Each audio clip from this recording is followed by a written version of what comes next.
for Boulder, it's a high of 9 degrees yesterday. So this is the heat wave for us. I'm going to share a lot of information with you. I want you to write down your questions. I prefer the question and answer periods because, the last 31 years I've been given so much information that unless somebody asks a question, it sometimes it just doesn't come up.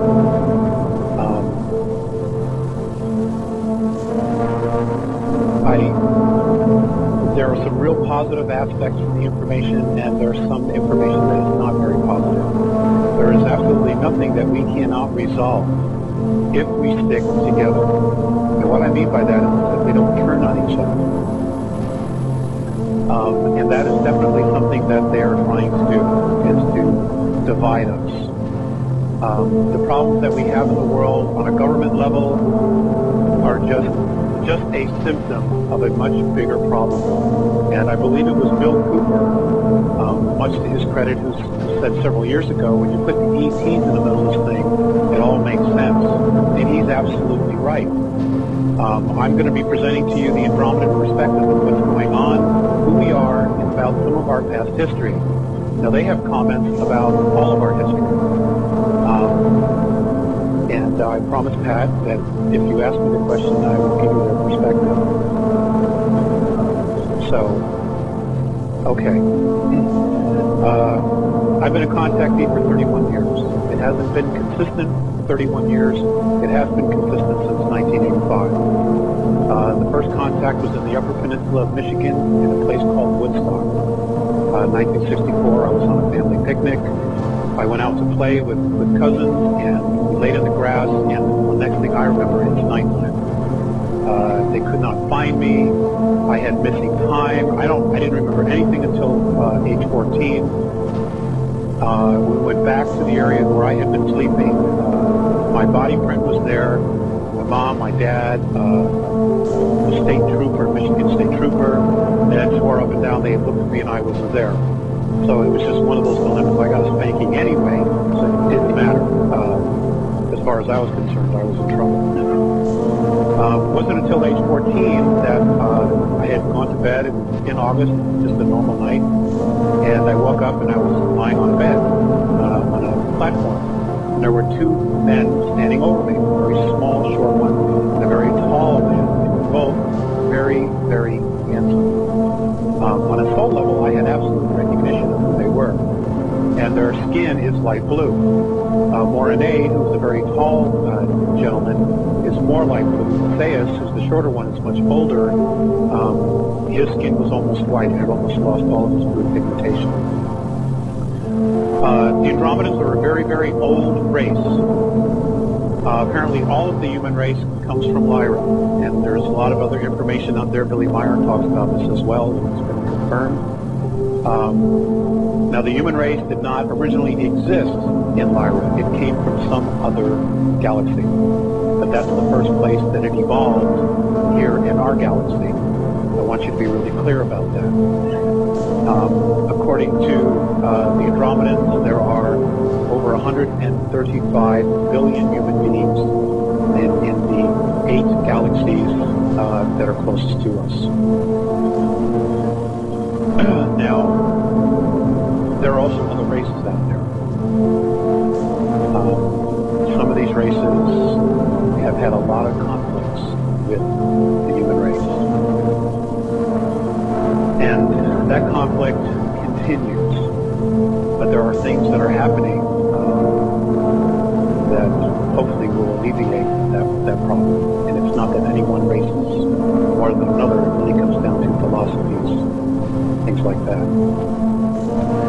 Gosh, let me get my notes here.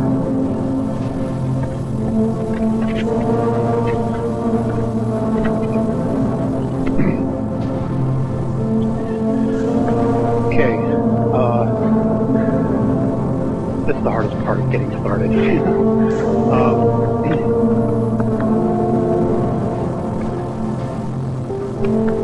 The Andromedans are a telepathic race. Morinay has, over the last 10 years, learned to speak In other words, exercise his vocal cords. The newsletter that you have in front of you, under you or in your bag, the reason it's called Letters from Andromeda is the very first words Morane said to me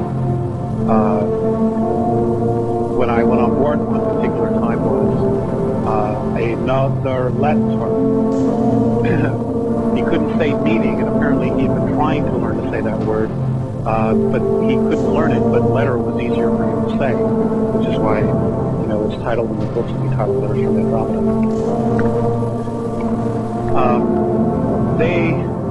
They really care deeply about what's going on. And a lot of it apparently has to do with who we are as souls and who we are genetically. And it also has to do with the future. The future that we will probably be in other physical forms when it occurs. Now, we're talking about the future between now and 357 years from now. Now, to us, some may say, well, that doesn't matter, I won't be here. But to other extraterrestrial races, they will be here. Many of them live an average of anywhere from 1,000 to 1,500 years. The Andromedan race live to an average of 2,007 years. Now, the years that I'm going to be giving you as far as a measure of time are linear. That's the only way I can give it to you. They do not look at time the same way we do. So just keep that in mind. They say that our universe, and I'm talking about everything that we know about and what we don't know about, is a 21 trillion year old hologram. It's a hologram, that's what they say.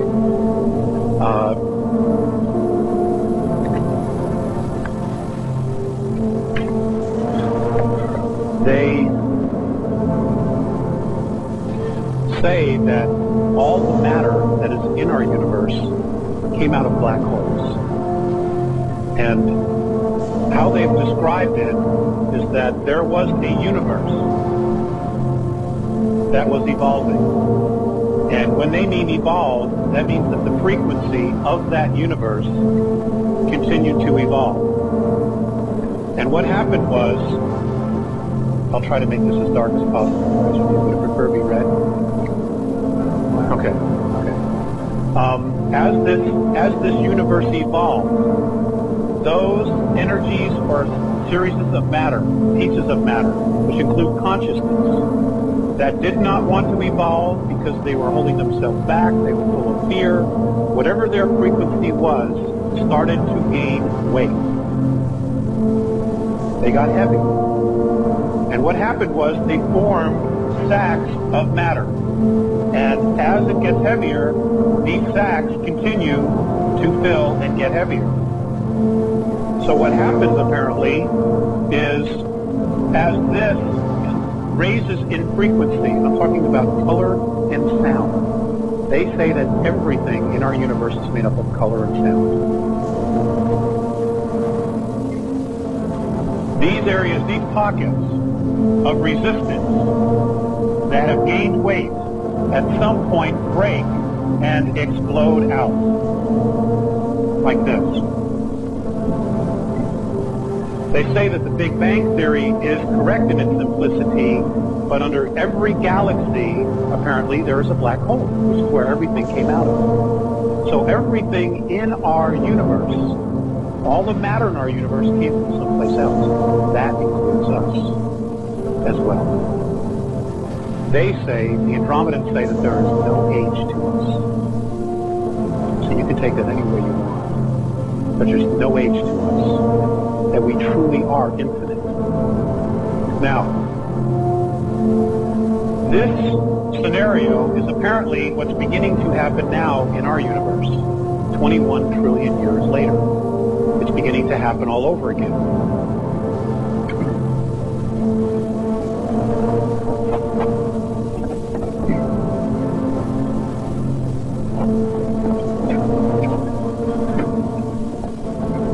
What's happening now is that according to Visayas and Morane, On March 23rd, 1994, a color and sound frequency started emanating from all the black holes in the known universe.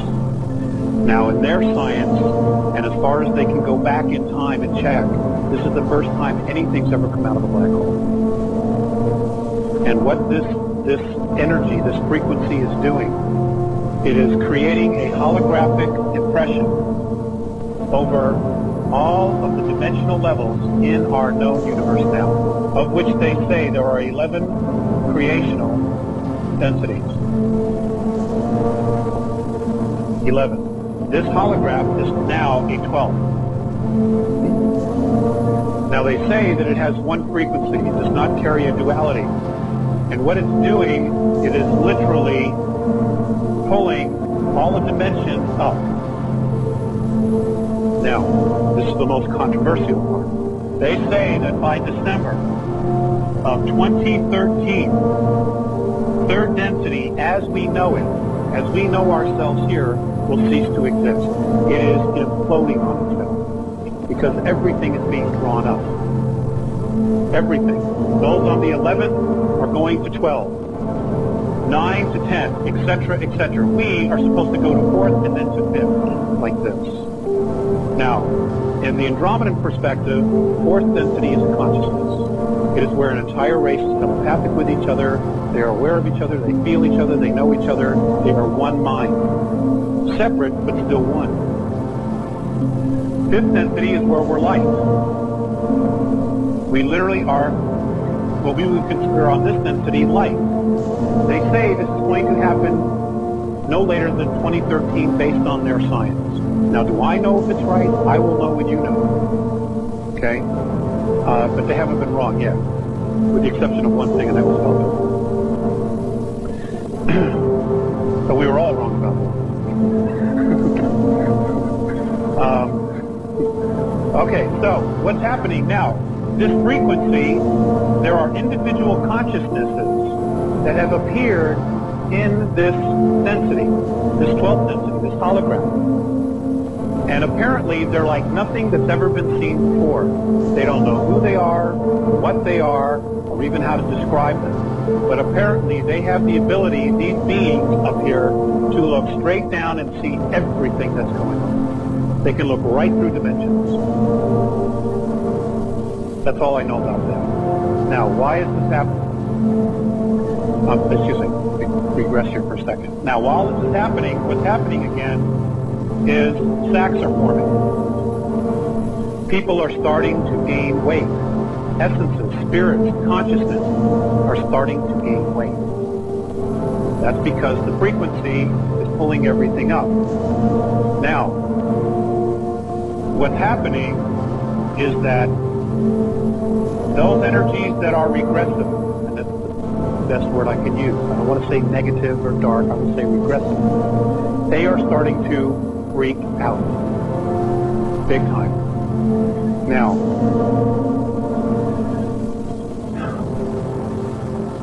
according to the Andromedans, every single one of us on this planet Earth, and in 21 other star systems, okay, so we have Earth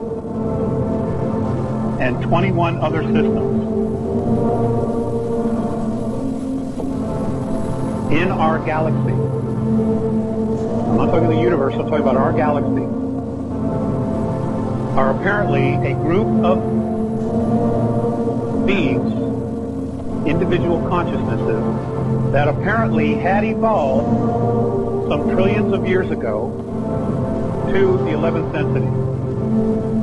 And then somebody came up with a brilliant idea to drop down, to fall into the concept of time and experiment with our thoughts creating physical matter. So apparently they say that a large group of us dropped down into third density. There's a lot of this I don't understand. But what happened was when we got to here, we found a particular race, or races, that had a very specific genetic coding. Now, I know extensively about Earth, so that's all I'm going to deal with, is those of us on Earth. Apparently what happened was Earth is at the very tail end of our galaxy. And it's along a trade route that leaves our galaxy that goes to Andromedan Galaxy. It goes to Star S, which is another one that's away from us, that apparently is visited very frequently. And what happened was we found a race that had a genetic coding of 22 different extraterrestrial races. Now, all life on this planet was brought here by traders. We're talking about extraterrestrial traders now. Explorers, miners, just those out for a joyride. There are all different scenarios, but all life was brought here. And originally, apparently, our Earth was in a different orbit. It was closer to Mars, and it was nothing but ice then. Now, what happened was the Alpha Draconans, which are a reptilian race, they are the reptilian race, and we're gonna get to that as far as the hierarchy. This reptilian race are master geneticists. They just create life. They tinker with life, and all of these life forms, in their perspective, are a natural resource. Now, this is important. Okay? They look at these life forms that they've created, that they've altered, as a natural resource. Does everybody follow that? Okay. Now, apparently, they brought the primate race. They created the primate race. And it first was on Mars, and then it was brought to Earth. This is the primate race. Now, the primate race was then tinkered with by many other different races. 21 other races, which brings it to the 22 different extraterrestrial races. Now, I know there's a lot of other conflicting information out there. Some say it was 9, some say it was 12, some say it was 11. I don't know. I'm just here to offer this, their perspective. Out of these 22 races that tinkered with this primate race, it eventually became Homo sapiens sapiens, which is who we are on a physical level. Yes, we did used to have 12 strands of DNA. Yes, 10 were taken out. Those 10 apparently were taken out by a group from Orion. And the reason they were taken out, it was to control us and to hold us back. Now, why did they want to hold us back? The reason they wanted to hold us back is because of this. Somehow, some way, they found out who we were on a soul level. According to the Andromedans, we are a group of energies that they know of as the Batal. The reason they use this word, and this is, by the way, a draconian word, is because of legends that the draconians themselves have about warring with a race that was creating form, human form, life forms that were opposed to their philosophy. Now, the Batal apparently were creating life forms that they could evolve on their own. Free expression, free expression, free expression. The Draconians, on the other hand, created another race who were creating races as to be a natural resource for their pleasure. So you have two very different philosophies here. Well, how they found out who we were, apparently, was our extremes in emotions. We are very, very different than all the other races. Very different. Even the Andromedans do not understand how we could hate 1 minute and then 5 minutes